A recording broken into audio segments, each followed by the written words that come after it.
Всичко тръгна от идеята, че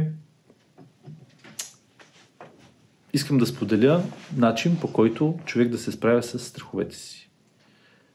И реших да го облеча в формата на фентази, за да може да достига до повече хора, като фантазия, като разчупване на идеята. Значи фентазията позволява много идеи да бъдат по-лесно представени.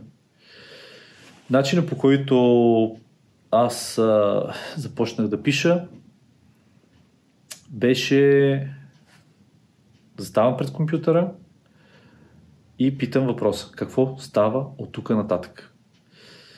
Да, имаше една основна идея, че това е момиче, което ще се справи с страховете си, обаче аз не знам какво става. Това е най-интересното.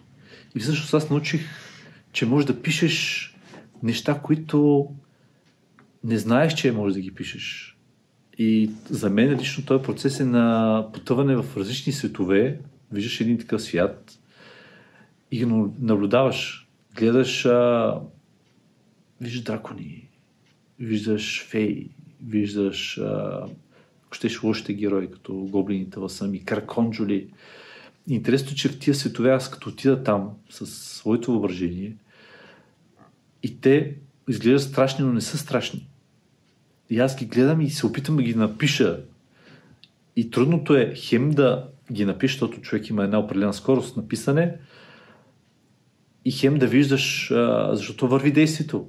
То се случват някакви неща и аз искам да ги напиша много бързо и трябва понякога да изчакам малко и да кажа на картинката: спри!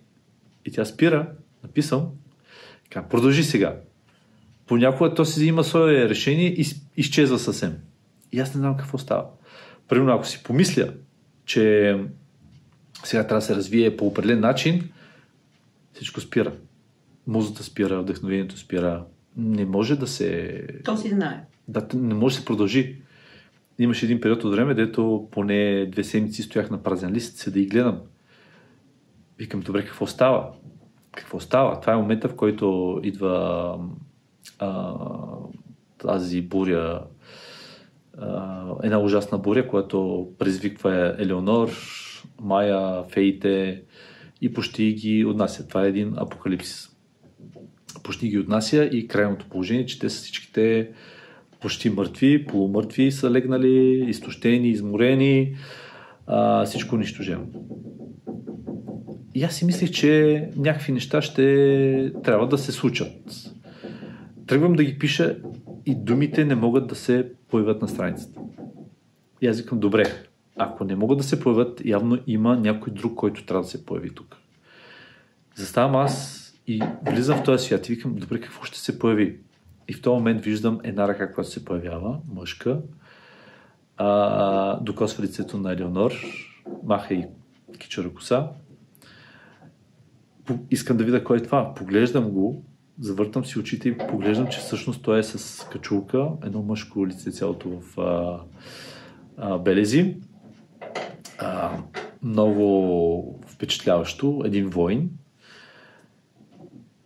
с едни мили очи гледа тази жена. И аз питам: добре, кой е това? Какъв е този човек? Аз не знам кой е този човек. Как се появи? И веднага идва отговор: това е непобедимия войн. Викам: добре, с какво е непобедим? И съответно започнаха да идва информацията, какви качества има, защо има. И той се оказа, че това е мъжа на Елеонор. И така. То не е само действието, той всеки един от героите ти си има характер. И всеки един от героите ти си има развитие. Например, таласамите стават едни творчески личности, на които им харесва да танцуват. Майя става смела. Въобще някакви неща. Дракона става много по-зрял и просветлен. Всеки един от героите преминава през някакъв процес на развитие. Лошите не са толкова лоши, добрите стават по-добри. И цялата тази динамика всъщност тя сама ли си дойде пак? Не си я планирал от самото начало? Няма планиране на човека или на съществото или на героя. Няма планиране. Исках да видя героя в неговото усещане и развитие. И самия герой започна сам да се развива. Това ми беше много интересно и аз затова исках да продължа да пиша, да донапиша книгата, защото те си имат собствен живот, който си водят. Исках да го видя този живот как се развива. И съответно и случванията между тях бяха точно такива. Те сами се появяваха в даден момент. И имаше период от време, в който аз пиша, да речем, това е около 300 страници вече съм написал, аз не знам как ще завърши всичко това нещо. Аз знам, че ще стигна до дървото на живота, хипотетично, но така се объркаха всички неща там като линии, като движение, като случвания, че аз искам, добре, те как ще успеят накрая, беше, да? Накрая да се съберат и да си решат проблемите, защото изглежда, че няма да ги решат. Така изглеждаше наистина. И да, но накрая наистина се появиха възможности да се получат нещата.